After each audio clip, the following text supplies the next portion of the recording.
The wind rolled off the bluffs like a whisper too long ignored, scraping across the dry plains and curling through the brittle grass outside the old Whalen homestead.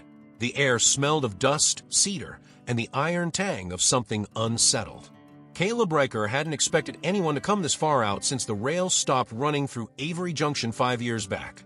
The town had bled dry after that. Stores shuttered, church doors closed, and men with pride bigger than their purses packed up and left in silence. But Caleb stayed. Not because he loved the land. He didn't. He stayed because he had nowhere else to go. He stood barefoot on the creaking front porch, the rifle leaning against the railing beside him. The wood underfoot was rough and sun-bleached. His coffee had gone cold in the tin cup, but he sipped it anyway, like the ritual mattered more than the warmth. The horizon rippled. He narrowed his eyes. Dust. A rider, maybe two. Moving slow, deliberate. Not cattlemen.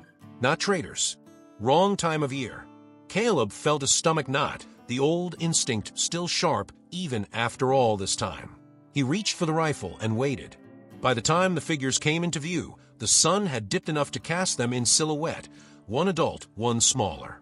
A woman on horseback, cradling a child in front of her. Her posture was stiff. The horse moved unevenly, one leg dragging. Caleb stepped down from the porch as they drew closer. The woman reined in the horse, just feet from the porch.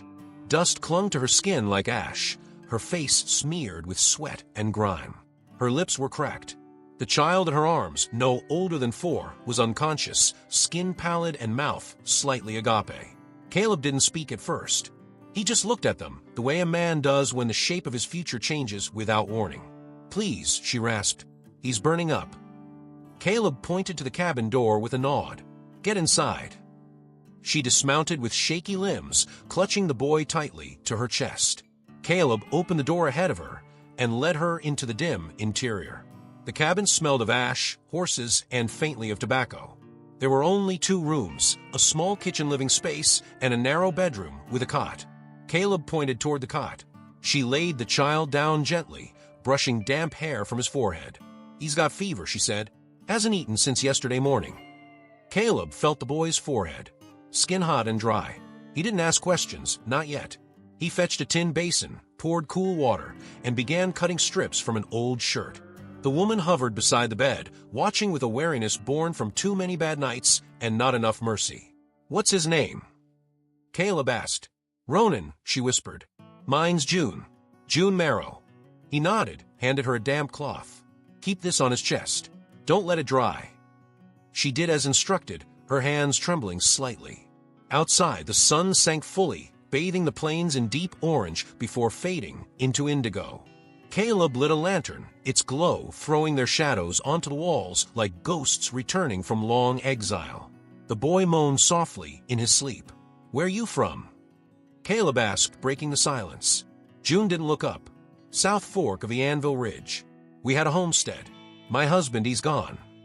Caleb didn't ask how. He didn't need to. That kind of sorrow had a tone all its own. "I tried to make it to Clarion," she said, barely audible. But the horse gave out. "You're 25 miles off." She looked at him then. Her eyes were tired but held something fierce behind them. "Then I guess it's good we found you." Caleb didn't respond. Instead, he moved to the fireplace and stoked the embers. The fire caught low and steady. Behind him, June sat beside the cot, whispering soft words to the child, words that didn't carry meaning, only comfort. Outside, night fell hard. And with it came silence, not peace, not safety, but the kind of silence that lingered before a storm. Caleb Riker had known quiet like this before, and it always meant something was coming, something just beyond the horizon. The wind changed in the early hours before dawn, curling through the chinks in the log walls like a warning. Caleb sat in the old rocking chair by the window, boots on, rifle across his lap. He hadn't slept, not because he was watching for danger, but because his mind refused to rest. The boy stirred fitfully on the cot, and June hadn't moved from his side. She drifted into a shallow sleep, her hands still resting lightly on the boy's chest, rising and falling with each labored breath. The fever hadn't broken. Caleb rose and moved quietly to the shelf above the hearth, retrieving a small tin marked with a faded W. Inside were dried leaves and crushed bark, willow, yarrow, and something else he couldn't name but had seen work miracles in the hands of a dying settler woman years ago. He brewed it slowly, filling the cabin with a bitter, earthy scent. June stirred as he brought her the tin cup. "What is it?" she asked, voice raw. "Medicine. Old kind. Not from a bottle." She took it without question and gently coaxed Ronan's lips open, letting the liquid trickle down in sips. The boy grimaced in his sleep, but swallowed. Caleb watched closely. Within minutes, the boy's breathing eased slightly, the tightness in his chest loosening.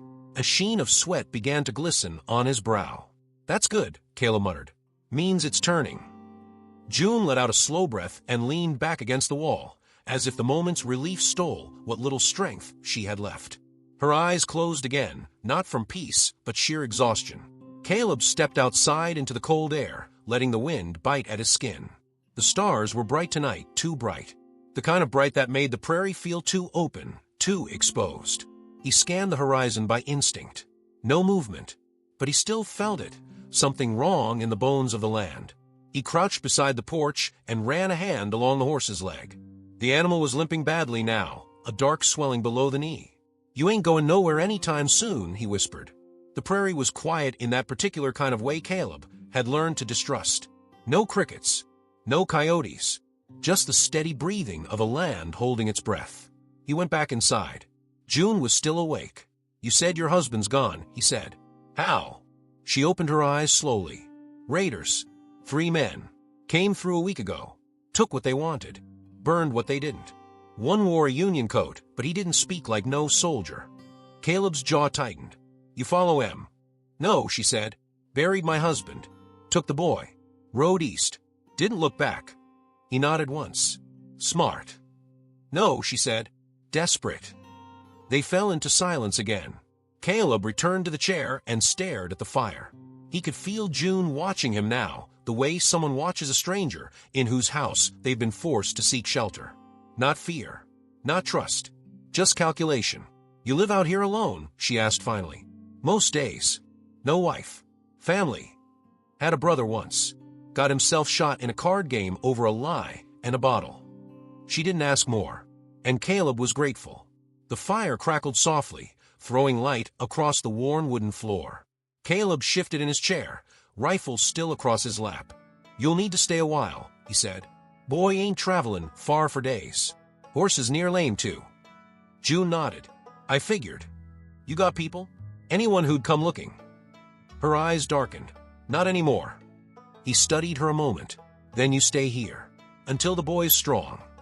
She looked at him, really looked this time, like she was trying to see if the man beneath the worn flannel and weathered skin was a threat or a promise.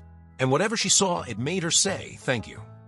He didn't reply, just stoked the fire. Outside, the wind rose, carrying with it a distant sound, low and rhythmic. Caleb froze. Not thunder, not storm. Hoofbeats. Far off, but coming. Caleb stood without a word, rifle already in his hands.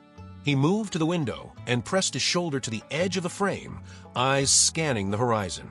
The sound was faint, just enough to raise the hairs on his arms, but it was real. Hoofbeats. Not galloping, but steady. Intentional. Behind him, June rose from the cot, brushing hair from her eyes. "What is it?" she whispered. He didn't answer at first, just kept watching. When he finally spoke, his voice was low. "Riders. Can't say how many. Not close yet." Her mouth parted slightly, and her hand instinctively moved to Ronan, still asleep on the cot. "They followed us." Caleb shook his head. "Maybe. Maybe just passing through. Could be a scout party. Could be worse." "Worse," she repeated. He looked at her then. "Could be men who wear Union coats and forget what they fought for." The room went still. Ronan whimpered faintly in his fevered sleep, and June knelt beside him, shushing gently. Her shoulders were taut now, her jaw clenched. Caleb recognized that posture. A woman bracing for a fight she'd already lost once. "You know how to shoot?" he asked. She nodded. "My husband taught me. Wasn't much use last time." He moved to the chest near the hearth and opened it. Inside, wrapped in oilcloth, were 2 revolvers, a hunting knife, and a short-barreled shotgun. He handed her one of the pistols. "Use both hands. Don't flinch. Don't wait to be sure." She took it with shaking fingers, but her grip was firm by the time she stood again. Outside, the hoofbeats grew louder. Still not visible, but closer. Caleb stepped onto the porch, boots crunching softly on frost-hardened earth. The wind had shifted again, now carrying voices. Murmurs. Laughter. The kind that made your stomach knot. He waited. 3 figures emerged from the scrub line just west of the creek bed. All mounted, all armed. One wore a wide-brimmed hat with a red feather, another had a carbine across his lap, and the third, riding at the center, sat too straight in his saddle, like a man who believed the world owed him distance. The one in the center raised a hand in greeting, but there was nothing friendly about it. Caleb didn't move, didn't wave back. The 3 riders stopped 20 yards out, still mounted. The man with the red feather leaned on his saddle horn and grinned. "Well now," he drawled, "ain't this a pretty little cabin? Thought this land was empty." Caleb's voice came calm and cold. "It ain't. Keep riding." The man in the middle spoke next. "You the one keeps to himself up this way? Heard stories. Quiet man, rifleman. Ain't seen you in town in months." "Didn't have business in town," Caleb replied. "Maybe now you do," the man said, smile never touching his eyes. "See, we're looking for someone. Woman. Dark hair, traveling with a boy. Might have come through here." Caleb didn't blink. "Ain't seen nobody." "Funny," the rider said. "Tracks led right to your door." Behind Caleb, he heard the faint shuffle of movement. June had stepped into the doorway, revolver in hand. She said nothing, but the riders saw her. And everything changed. The man with the feather straightened. "Well now, look who found herself a friend." June didn't flinch. Caleb's grip on the rifle tightened. "You come any closer, and I drop the first man to twitch." The central rider chuckled, amused. "You think you can protect her?" Caleb didn't hesitate. "I don't think. I know." The standoff held for a long breath, then another, and then the man in the center raised his hand again, palm outward. "We ain't here to spill blood today. But that boy she's got with her, he don't belong to her." Caleb's eyes narrowed. "That's so." The man nodded. "She took him. From a camp she weren't supposed to be near." June's voice came from behind him. "He was left there to die. Don't pretend you gave a damn about him." The man's face darkened. "Wasn't your place to decide." Caleb stepped forward now, just one step. "Enough. You've said your piece. Time to ride." "We'll be back," the man said. "Sunrise. You got till then." They turned without another word and rode back into the dark, their silhouettes swallowed by night. Caleb stood in the cold a while longer. When he finally turned back to the cabin, June was still there. "They won't just talk next time," she said. "I know," Caleb replied. And this time, he didn't offer her a room to sleep in. He said, "We build barricades at dawn." The first fingers of daylight hadn't yet broken the ridgeline when Caleb struck the first nail. The sharp crack of his hammer rang out across the frozen yard, echoing off the low bluffs like a warning shot. He worked fast and silent, hauling timbers from the old smokehouse ruins to reinforce the cabin's porch and lower windows. Every movement was deliberate, efficient, practiced. This wasn't the first time he'd prepared for a siege. Inside, June stirred the ashes in the hearth until they glowed again. Ronan lay under a heap of quilts, fever still clinging to him like a second skin. He hadn't woken, not fully. Just murmured once, her name, she thought, or maybe his father's. She pressed a damp cloth to his cheek and stood, eyes tracking to the window where Caleb moved like a man with a deadline. She stepped outside, the revolver tucked in the waistband of her skirt. Her breath fogged in the sharp morning air. "You sure this'll hold?" she asked. Caleb didn't stop hammering. "It'll buy time." "How much?" He paused then, straightening. His face was pale from the cold, but calm. "Enough." He handed her a bundle of kindling. "Start boiling water. If we need to cauterize wounds, we'll need it ready. Also, clean the knife on the wall." Her eyes flicked to the rusted blade hanging above the mantel. "You planning on using that?" "I hope not," he said. "But if it's close, steel's quieter than lead." June nodded and moved back inside without another word. By mid-morning, Caleb had built a waist-high barricade across the porch, repurposed old fence posts into makeshift cover along the side windows, and boarded up the back door entirely. Every creak of the wind in the trees made him glance up. Every bird that didn't sing made him listen harder. They were coming, but they hadn't come yet. That worried him more. At noon, June brought him a bowl of wheat broth. He ate standing, eyes fixed on the tree lean. She leaned beside him against the porch post, revolver still at her side. "I know one of them," she said. Caleb turned to her. Which? The one with the feather. Garrett Price. Used to be with a Union scouting company. Dishonorably discharged after the war. Took up bounty work after that. He's not after justice. He's after the boy. Claims there's a price on Ronan's head. Caleb blinked. Why? They say his father's Apache. A raider. But I knew the man. His name was Tavo. He was no killer. Lived peaceful. Farmed quiet land near the Brazos. Caleb exhaled through his nose. Don't take much to get a price on your head out here. Especially if your blood runs dark. They left the boy alive to draw someone out. I couldn't leave him there. You did right, Caleb said. June looked at him. You believe that? He met her eyes. If I didn't, I wouldn't be nailing shut my windows. She smiled, but didn't reach far. The sky above had turned white-gray, sun smothered beneath a veil of winter cloud.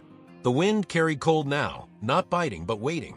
At dusk, Caleb moved inside to check the rifle. He laid out extra cartridges, lined them up on the table. June cleaned the knife in silence, her hands steady. Will you shoot to kill? She asked.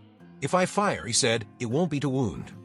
And just then, like the world itself was listening, the sound came again. Hoofbeats. But this time more than 3. Much more. Caleb looked up sharply. He moved to the window and peered through a slit between the boards. At the treeline, shadows formed. 6 riders. No 8. More behind them. June stood beside him, revolver in hand, lips tight. They brought a gang, she said. Caleb didn't move. They're not here for a parley. No. Outside, the first riders dismounted. One called out, bring out the boy, or we take the whole cabin. June turned to Caleb. What now? He answered without hesitation. Now, we make them bleed for every board. The silence before the first shot was a living thing, taut, stretched, pulsing. Caleb felt it in his teeth, in the thrum of his fingers on the stock of his Winchester. He crouched behind the barricade on the porch, rifle braced, eyes locked on the shapes beyond the treeline. 8 men, maybe more, were spread out in a wide arc, some still mounted, others on foot, rifles cradled casually. Too casually. They weren't afraid. Not yet. Inside the cabin, June had taken up position at the front window, revolver resting on the sill. Ronan slept on, his fever having broken just after noon. Sweat soaked his hairline, but his breathing had steadied. She'd kissed his forehead once before picking up the gun, just once. No promises, no lies, just love, quiet and sharp-edged. Outside, the man with the red feather stepped forward. Garrett Price. He carried himself like a man who'd never lost a fight, or at least never admitted it. He called out again, voice carrying through the brittle air. Last chance, Riker. We don't want the woman, just the boy. Caleb didn't answer. He wasn't in the mood for negotiations. Price laughed low and slow, like he just heard a joke no one else understood. Hell, Caleb. You know how this ends. Caleb stood slowly behind the barricade, rifle at his shoulder. I do, he said, and then he fired. The shot cracked like thunder. Price jerked back as the man beside him dropped, a blossom of red blooming across his chest. The gang scattered, shouts rising. Someone yelled down, and another fired wildly toward the cabin.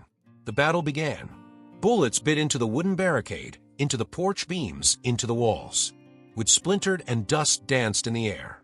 June ducked behind the window as glass shattered beside her. She fired once, twice, saw a man stumble, but didn't stay long enough to see if he fell. Caleb moved with grim precision.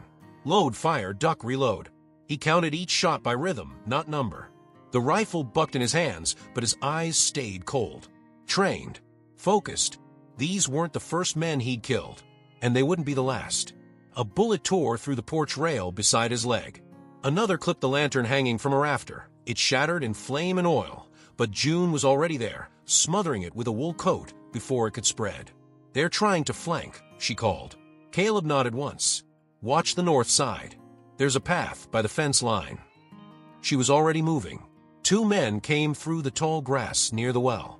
One crouched low, the other walking upright like he didn't expect resistance. Caleb fired once. The upright one folded without a sound. The second dove for cover. The shooting slowed, then stopped. Too sudden, too quiet. Caleb stayed still, breath caught, sweat stinging his eyes despite the cold. Price's voice called again, closer now. You're making this harder than it needs to be. Caleb didn't reply. You think this ends with me walking away? Price asked. We both know it doesn't. June fired from a north window. A scream followed. Then silence again. Caleb's voice was ice. You've lost 4 men. Keep going and you'll lose more. For a moment, there was nothing but wind. Then Price snarled. You'd kill over a half-breed kid who ain't even yours? Caleb's voice came low and even. I'd kill over the kind of men who leave children to die. Another pause. Then came a reply. Then die with him. Boots hit the dirt. Horses whinnied. And the second wave came hard, 3 from the west, 2 from the back. Caleb turned and ran inside, slamming the door and bolting it as June shouted, They're climbing over the fence. Take the back room, he barked. Watch the windows. He took cover near the front as the first thug kicked the door, once twice, then shouldered it with a roar. The hinges cracked. The third hit blew it open. Caleb fired from 6 feet away, dropping the man in the doorway. Another stepped over the body, raising his pistol. Too slow. A second shot. Then a third. June cried out from the back. 1 down. Another coming. The cabin filled with smoke and gunpowder and the iron scent of blood. And through it all, Ronan slept, untouched, the eye of the storm. June pressed her back to the wall beside the rear window, heart thundering in her ears. The revolver in her hand felt heavier than it had an hour ago. 1 shot left. She heard boots crunch outside, someone moving slow, deliberate. The kind of walk that said he didn't think anyone inside would survive much longer. She waited. When the shadow darkened the window, she fired. Glass shattered. A grunt followed. The shadow stumbled and vanished from view. She didn't wait to see if he was dead. Instead, she ducked and crawled toward the hallway, toward the sound of Caleb's rifle hammer snapping open and shut like clockwork. She found him crouched near the hearth, blood on his sleeve. Not his, she realized, too dark, too soaked. They're falling back, he said between breaths. For now. He nodded. They'll regroup, try to smoke us out or burn us out. We won't last another wave, June said. Not without more ammo. Caleb's eyes swept the room, walls pocked with bullet holes, furniture overturned, one of the support beams near the front beginning to sag from the stress. We've got what's left in the trunk. And if it comes to it, he glanced at the shotgun hanging by the stove, we finish it close. A groan came from the corner. June turned. Ronan was waking. His eyes fluttered open, wide and confused. Mama, he rasped. She was at his side in an instant. I'm here. I'm here, baby. He tried to sit up. She pressed a hand to his chest. Easy. Just breathe. Caleb approached. We need to move him. To where? Root cellar, he said. They'll burn us out before they risk another gunfight. But they won't expect us underground. June hesitated. There's no vent. No air. There's a hatch behind the pantry. Leads under the floorboards. Could buy us time. Or trap us, she replied. He nodded once. Better a trap than a grave. Outside, voices rose again, shouting, boots on wood. One of them had climbed the shed, looking for vantage. Caleb moved. He took the revolver from the shelf, spun the cylinder. 3 bullets. Not enough. He opened the hidden hatch behind the pantry, revealing a narrow set of steps leading to the darkness beneath. Earth walls, dirt floor, low ceiling. June gathered Ronan in her arms. He was barely awake but clung to her, blinking slowly. Caleb led the way down, lantern in hand. June followed, clutching the boy tight. He closed the hatch just as gunfire tore through the front wall. The cellar was cramped and cold, smelled of earth and mildew. June laid Ronan on a folded quilt and crouched beside him. Above, they heard it, the unmistakable sound of liquid sloshing. Then shouting. Then fire. Lantern oil, Caleb muttered. They're lighting the front. He looked at June. We stay quiet. If they think we're dead, they'll leave. And if they don't? He checked the shotgun, thumbed a shell into the chamber. Then we take the last of M from below. The floorboards creaked above. Heavy boots. Voices muffled by smoke and flame. Check the rooms. They're dead, you fool. I want to see M burn. A pause. Then a scream. Gunfire. Close. A single voice bellowed, Price. You cowards. Find the woman. Find the boy. Caleb looked up, jaw clenched. Smoke began to filter down through the cracks. Ronan whimpered, curling against his mother. June kissed his forehead, then looked at Caleb. Whatever happens, thank you. He met her gaze. In the flickering lantern light, His voice was a whisper. "We're not done yet." Night fell like a shroud across the prairie, dimming the smoke-blackened sky to the color of old bruises. The fire had gutted Caleb's cabin, just bones now. Rafters sagged like ribs above the glowing coals. The barn still stood, barely, its siding scorched and its roof sunken at one corner. From their cover in the trees, Caleb and June could see the gang regrouping just outside its entrance. 7 men left, 2 limping. One Garrett Price, still upright and barking orders, his red feather now streaked with soot and ash. "He's rattled," Caleb said. "Still dangerous," June added, lowering the shotgun to reload the second and final shell. "Desperate men are." Caleb nodded, pulling a worn cartridge from his pocket. He slid it into the Winchester with a quiet click. "We use the ridge. It cuts behind the barn. I'll draw them forward. You flank from the left." "You want me to leave Ronan alone?" she asked. "He's hidden well. Brush covers the log hollow. If it goes bad." "It won't."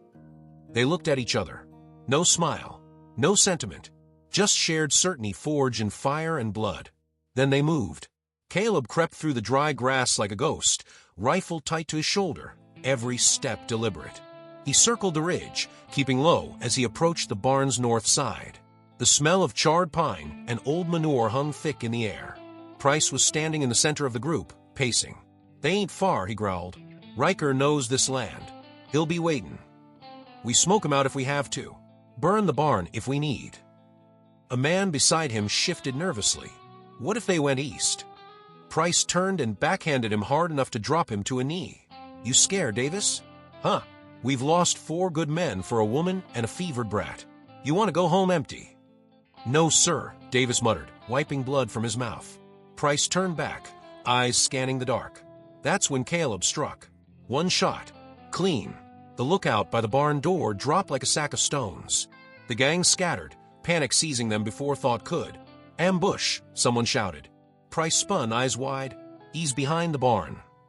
Caleb fired again, missed by an inch, which splintered beside another man's face. Then came the second half of the plan. June stepped from the side ridge, shotgun raised. Her voice rang across the clearing. "You want the boy, you come through me." 2 men turned, just in time to catch the first blast. The shotgun roared like thunder. One man fell. The second screamed, clutching his gut as he collapsed beside him. "Flank her!" Price shouted, but it was too late. Caleb had moved. From behind the barn, he dropped another man before they could reach June's side. Then another. The 6th man, still limping from the earlier wound, turned and bolted into the dark. Price was all that remained. He stood frozen, gun raised, smoke curling from the edge of his coat. His eyes flicked between June and Caleb, calculating the angle, the odds, the weight of his own pride. Then he saw it. Ronan, just visible beyond the tree line, wrapped in shadow and quilt, watching with wide eyes from the hollow where June had hidden him. Price roared and turned to fire. A single shot rang out. Caleb's. Price staggered, dropped to his knees. Blood soaked through his coat as he looked up, hatred still burning in his eyes. "He's not yours," he spat. Caleb stepped forward, boots silent in the ash. "No," he said, "but he's not yours either." Price fell backward and did not rise again. The quiet that followed wasn't peace. It was aftermath. Ash settling, smoke cooling. Ronan whimpered once. June was at his side before he could call her name, wrapping him in arms that shook with relief. Caleb stood in the clearing, rifle at his side, the bodies of 6 men sprawled across the ground. He looked at June, and something in his chest unwound. It wasn't victory, but it was survival. And in the West, that counted for everything. The morning came gray and slow, filtering through the smoke haze like light trying to remember what it meant to be warm. The prairie lay hushed under frost and ash, scattered with hoof prints, shell casings, and silence. Caleb buried the bodies at the edge of the burned pasture, far from the cedar trees and the creek bend. No headstones, just shallow graves marked with piled stones. He didn't speak over them. Men like that didn't deserve words. June stayed near the barn with Ronan, who now sat up against a hay bale, wrapped in Caleb's old trail coat. His fever had broken for good, though he was still weak, still fragile. But the color had returned to his cheeks, and the stubborn glint in his eye was enough to tell June he'd live. She brushed his hair back gently, her fingers lingering. You saved us, he whispered. June smiled faintly. No, baby. We saved each other. Caleb returned from the field near dusk, hands black with soil and ash. He walked slower now, his stride stiff, shoulders heavier. June rose to meet him, her face soft beneath the layer of dirt and smoke. The fire had taken their home, but not everything. You need rest, she said quietly. So do you. They stood for a moment in that uncertain air, just looking at each other, two people bound now by violence, grief, and something new neither dared name yet. I'll rebuild, Caleb finally said, voice low. Not here, but somewhere close. June looked past him to the charred skeleton of the cabin. You don't have to do it alone. He glanced at her. Her gaze didn't waver. He nodded once. There's a canyon ridge 10 miles west. Creek runs clear. Plenty of timber. We can make it, she said. We. She smiled then, the first real one he'd seen. If you'll have us. He didn't speak, just turned toward the horizon and watched the wind play across the hills. Then he said, almost to himself, it'd be nice not to have to talk to ghosts anymore. That night, they slept in the barn, curled beneath blankets of hay and wool. June lay beside Ronan, his small hand tucked against her chest. Caleb sat near the door, shotgun across his knees, the firelight painting long shadows against the walls. For the first time in years, he didn't feel the need to stay awake. The stars blinked through the holes in the roof. The prairie breathed easy again, and somewhere beyond the dark hills, the land waited to begin again. The next morning broke with a thin, golden light that cast long shadows over the remains of what had once been home. Smoke still drifted from the scorched frame of the cabin, a ghost clinging to the bones of yesterday. But the wind had changed, cooler now, gentle. Less like a warning, more like a breath. Caleb stood at the edge of the clearing, eyes on the sky. A hawk circled high above, silent and alone. He watched it for a long time before turning toward the barn. Inside, June was braiding Ronan's hair with quiet focus, her fingers deft despite the stiffness in her joints. The boy's face was brighter today, alert, curious. When he saw Caleb step in, he smiled. Are we leaving? He asked. Caleb nodded. Soon. June looked up, shielding her eyes from the morning light that spilled through a gap in the roof. What's out there, Caleb? He leaned against the wall and said, a creek. Trees. High ground. 10 miles west, maybe more. I used to hunt deer through those woods. The land's soft in the winter. Easy till come spring. She rose, brushing straw from her skirt. It sounds like a place someone could build something. It does, he said. Then, after a beat, I never thought I'd say this, but I'm tired of surviving. I want to live again. And I reckon I can't do that alone anymore. She stepped closer, her voice low. You don't have to.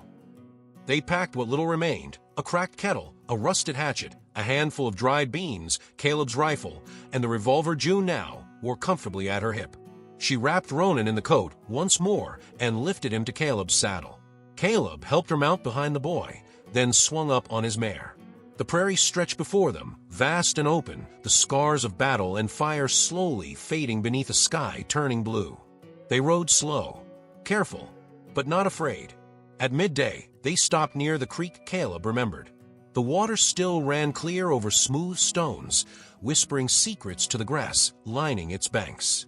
Trees surrounded the open space, tall pines and ash, bending in the breeze like they'd been waiting. June stepped down first. Ronan followed, wobbly but upright. Caleb dismounted last, looking at the land like a man reading an old story with new eyes. This'll do, he said. They spent the afternoon clearing brush and building a fire ring. June washed the soot and dirt from Ronan's face in the creek, while Caleb sharpened tools and carved stakes. There were no walls yet, no roof, but they had light, and ground, and time. That night, they sat around the fire with nothing but the sound of crickets and the soft rustle of trees. Ronan curled into June's lap, murmuring sleepily, "This place, it feels safe." June kissed the top of his head. "It is." Caleb poked at the fire with a stick, then said, "I figure we build small. One room. Expand in spring." June looked at him. "We?" He nodded. "If you're staying, Doc." She smiled again. That same quiet, unspoken smile from a clearing. "We're staying." The fire cracked softly. Above them, the stars emerged one by one, quiet witnesses to the birth of something new. Not a story of war, or revenge, or survival, but something better. A beginning. The next few days passed not in a blur, but in the slow, grounded rhythm of labor. Real labor. The kind that left your bones aching and your fingers raw, but also brought a peace neither Caleb nor June had felt in years. Each morning began with the soft splash of creek water against cupped hands, the calls of unseen birds echoing through the trees. Caleb rose early to scout the perimeter, always with rifle in hand. The wounds from the fire, from the siege, hadn't left him suspicious. They'd simply made him precise. June managed the campfire, heating weak coffee and boiling beans, sometimes crushing berries she'd foraged into paste for Ronan's toast. She moved with purpose now, unburdened by panic. Fear hadn't disappeared, it just had somewhere else to go. Ronan helped in small ways, carrying stones, holding tools, asking questions that reminded them both why it mattered to keep going. "Will we have a roof before winter?" he asked one evening, watching Caleb hammer a crossbeam into place. "We'll have a roof before the next full moon," Caleb replied, wiping sweat from his brow. "And a door," Ronan added, hopeful. June smiled, brushing hair from his eyes. "Of course. And maybe a window, too." They all paused at that, imagining it. A window. A future. That night, as stars pricked holes in the indigo sky, June and Caleb sat beside the fire, Ronan asleep between them. "You ever build a home before?" she asked, voice soft. Caleb shook his head. "Just mended what others left behind. This is the first that's mine. Ours." She looked at him. "It feels different." "Because it is." She hesitated, then added, "When I first knocked on your door, I didn't expect to live through the night." "I didn't expect to open it," Caleb said. They both laughed, low and weary, but genuine. "I still remember what Price said," she murmured. "That Ronan wasn't mine. Like blood is the only thing that makes someone yours." Caleb looked toward the boy. "Sometimes blood don't mean a damn thing. But what you fight for, that makes you family." She nodded. "We fought for him." Caleb turned back to her. "And I'll keep fighting. For both of you." The fire popped gently. A log collapsed into embers.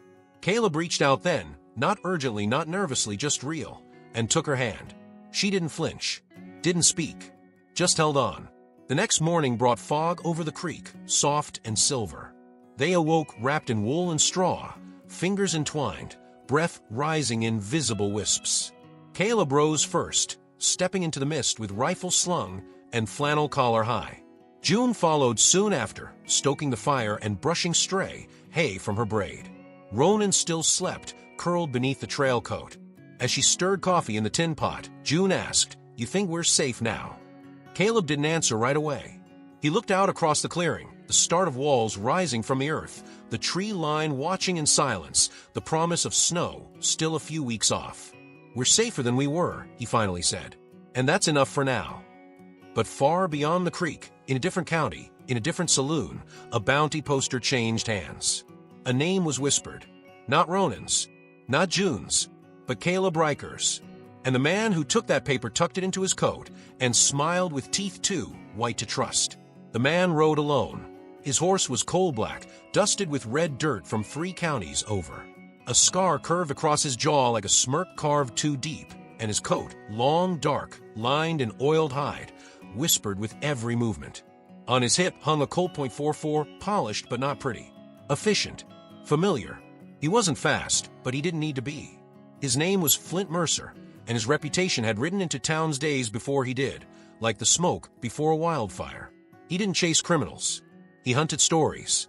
And one name had stuck out this time. Caleb Riker. Word was, Riker had killed 6 men and buried them before the crows could gather. Had holed up in a cabin, defended a Comanche boy like blood, and lit a fire that smoked out half a gang. Flint wasn't one for moral tales. But stories like that, they usually ended in 2 ways. A bounty paid or a grave dug. He pocketed the poster, chewed a strip of jerky, and urged the horse onward. The trail west was wide, and time was patient. Men like Riker didn't run. They settled, and that made the ending easier to find. Back near the creek, the world remained still. Caleb didn't know the storm riding toward him. He only knew that the frame of their cabin now stood tall, rough-hewn pine lashed together by sweat, splinters, and stubbornness. It wasn't pretty, but it was solid, honest. June stood on a makeshift ladder, nailing the last shingle into place. Her braid swung over one shoulder, loose strands stuck to her forehead. She wiped sweat with the back of her sleeve and glanced down. "You sure this roof will hold?" Caleb squinted upward from where he knelt, trimming a plank. "If it doesn't, we can blame the hammering." She threw a scrap of bark at him. It missed. "Barely. Finish the door, carpenter," she teased. "Winter's coming, and I'm not freezing just because you're sentimental about gaps." He smiled, an easy, worn smile that had returned only in the last few days. "I'll have it done before sunset." Behind them, Ronan was stringing together feathers he'd found by the creek, weaving them into a kind of charm. He didn't say what it was for. He just worked quiet and focused. That afternoon, June finished her part and stepped down from a ladder. Her hands were calloused, arms tired, but her face glowed with the kind of satisfaction that only comes from building something that might last. She walked around the cabin slowly, studying it from all sides. When she reached Caleb again, he was hanging the door. It swung open and shut, creaked a little but stayed in place. He looked up. "Well." She didn't answer. She leaned in and kissed him, soft and certain. When she pulled back, she said, "It's a good door." He didn't say anything. He just smiled. That night, they ate by firelight, beans, boiled potatoes, and strips of dried venison Caleb had hunted 2 days before. Ronan hummed a song under his breath, something old and soft. He said he didn't remember where he'd learned it. Maybe from his father. Maybe from dreams. June braided a new cord for her rifle strap while Caleb sat on the cabin's small stoop, sipping coffee too bitter to be good. "We'll need to head to town soon," he said. "Supplies are running thin." June nodded, her fingers still moving. "Which town?" "Clarion. Small enough. Far enough. Safe enough." She looked up. "You think they'll know you there?" "They might." "You worried?" Caleb looked toward the stars. "Always." Then he stood, stretched, and reached for her hand. "We'll leave in 3 days. I want to give the roof one more coat of tar." "You always did fuss over the little things," she said. He shrugged. "It's the little things that keep out the rain." But over the hills, beyond the last creek bend, a rider had spotted smoke. And Flint Mercer rode slower now, not because he'd lost the trail, but because he'd found it. The next morning was sharp with cold. Frost glistened on the grass like thin glass, and mist clung low over the creek bed. Caleb rose early as usual, but something in the air had changed, quieter, tighter. The kind of stillness that made the woods feel too observant. He walked the perimeter alone, boots crunching softly over frozen leaves. Birds didn't sing. Not yet. And the wind had a different weight to it, heavier, as if it carried breath that didn't belong to the trees. At the ridge, he stopped. Tracks. Fresh. Just one horse. Too heavy to be Ronan's wandering prints, too wide for deer. Someone was watching them. Back at the cabin, June had already lit the morning fire. Ronan sat inside, spooning wheat porridge from a tin bowl, still bundled in a wool blanket. The scent of wood smoke drifted through the door as Caleb stepped in. "You're early," June said. "So is someone else." Her hand froze mid-stir. "You're sure?" "Single rider. Came from the east. He's close enough to smell smoke." She lowered the spoon. "Another bounty hunter?" "Maybe. Maybe worse." June moved to the rifle in the corner. "What do we do?" "Nothing yet," Caleb said. "We don't pack. We don't run. We act like we don't know." June nodded, but her fingers gripped the barrel tighter. Caleb turned to Ronan. "You stay close today. No wandering. If you see a stranger, you come straight to me. No talking." Ronan nodded solemnly. They didn't speak more of it that morning, but the cabin felt smaller now, and the air colder. Flint Mercer watched from a high bluff to the south, cloak pulled tight, breath steaming like a ghost from his lips. He saw the smoke rising in a thin line, saw the small structure tucked into the clearing, clean lines, new wood, a cabin made with care. He saw the child dart out the front, chasing a stick, then quickly return at a woman's call. That told him what he needed. Riker was here, and he wasn't running. Interesting. Flint reached into his coat and pulled out the poster again. The ink had bled at the corners from dew and use. The sketch was crude, but the eyes were right. Riker, the man who killed 6 men in one night. The man who'd shielded a woman and a boy not his own. The man who hadn't just survived a gang, he'd ended it. Flint had seen worse, but not many. He slipped the poster back inside his coat and checked the cylinder on his Colt. 6 rounds. He'd need maybe 2. He didn't intend to knock. That evening, the sun hung low behind a veil of smoke-colored clouds. Caleb stood at the cabin edge, watching the tree-line with a stillness that seemed carved from stone. June came up beside him, shotgun over her shoulder. "He's not going to ride past, is he?" she asked. "No." She waited, then added softly, "You could hide. Or run. Let him waste his bullets on silence." Caleb shook his head.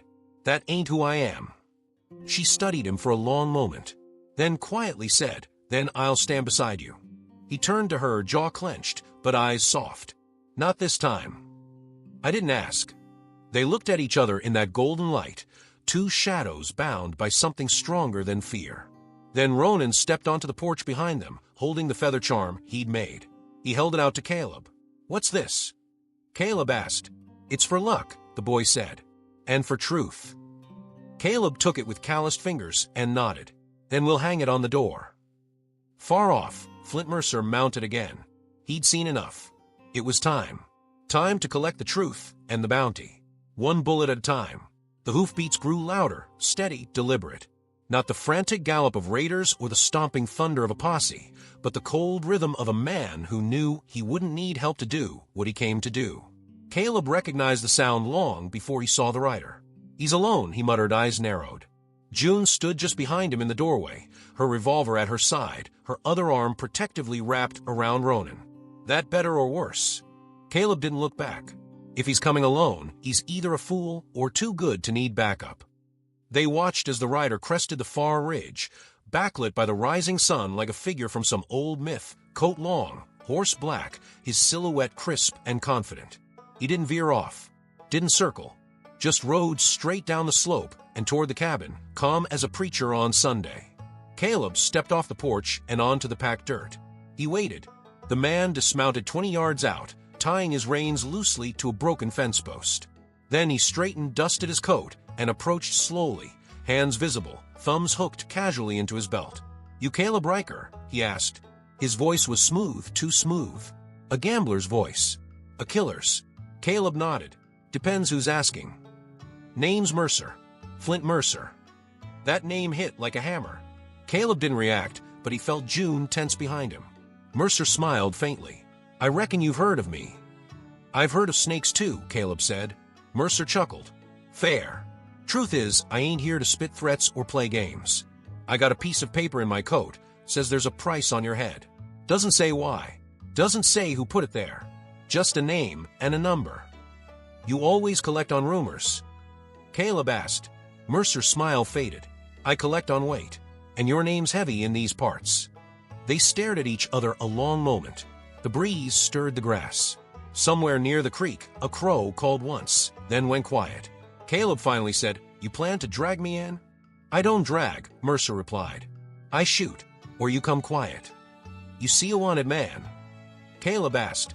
"I see a man with a rifle, a burned cabin, and a story that smells like justice tried to outrun something. You want the truth?" Caleb said. Mercer gave a slight shrug. "Not really. Just want the bounty." June stepped out now, firm and tall, Ronan beside her. "And what if he's got something better to offer than a purse full of silver?"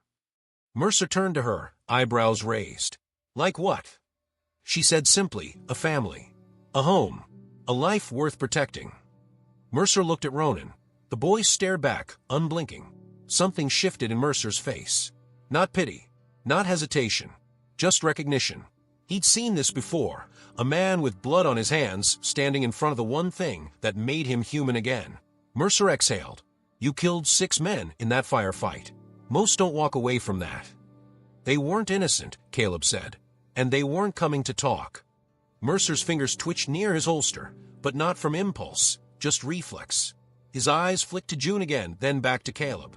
"I've walked a long road to bring in worse men than you," he said, "but I never brought one back when it felt like robbing a future." Silence hung between them. Then Mercer reached into his coat. Caleb tensed, but Mercer only pulled out the bounty poster. He held it up, looked at it one last time. Then he tore it in two, and let the wind carry it away. "I was never here," he said. Then he turned, mounted his horse, and without another word, rode east. For a long time after he disappeared over the ridge, Caleb didn't move. June stepped up beside him. "You think he'll come back?" No, Caleb said. He made peace with whatever he was chasing. Ronan tugged his coat. Are we safe now? Caleb looked down, then out over the land that was slowly becoming theirs. We are today. And for the first time, he meant it. Autumn rolled over the land like a slow tide, copper leaves scattering in the wind, the creek running colder and faster, and the sky turning pale and wide with the promise of snow.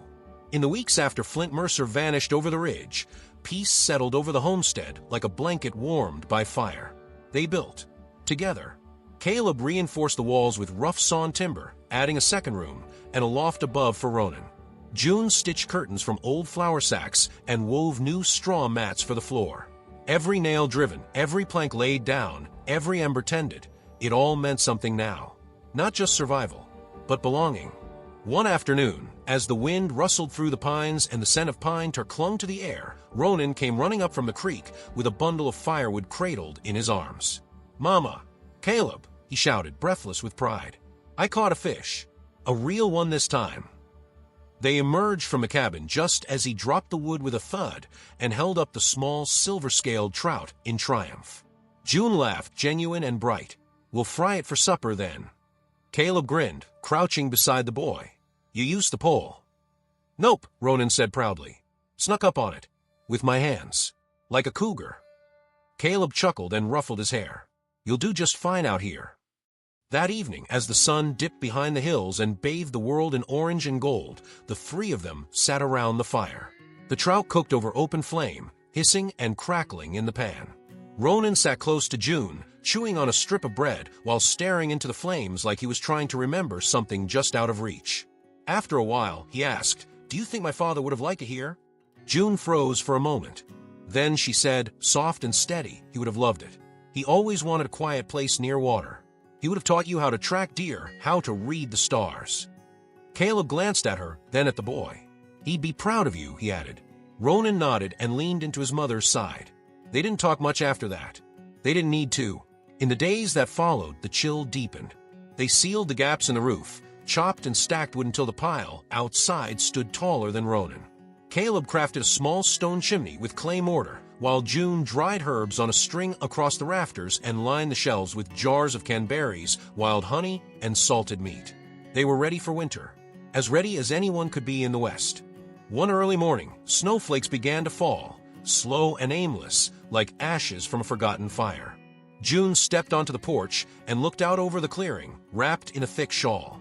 Her breath curled in front of her lips as she watched the snow gather on the pines.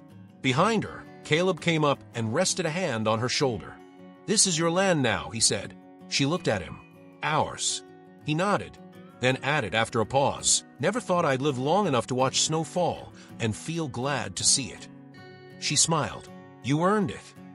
"No," he said, "you did." Inside the cabin, Ronan's voice echoed down from the loft. "Mama, Caleb, there's snow in my boots." They both laughed and turned back inside, the door creaking closed behind them. The snow kept falling. The cabin stood solid. And the wind that once carried gunfire and death now brought only the soft hush of a season beginning. But far to the south, in a town neither of them had ever named, a man walked into a sheriff's office and dropped a half-burned poster onto the desk. The sheriff looked up. "That bounty still live?" The man smiled. "Not anymore."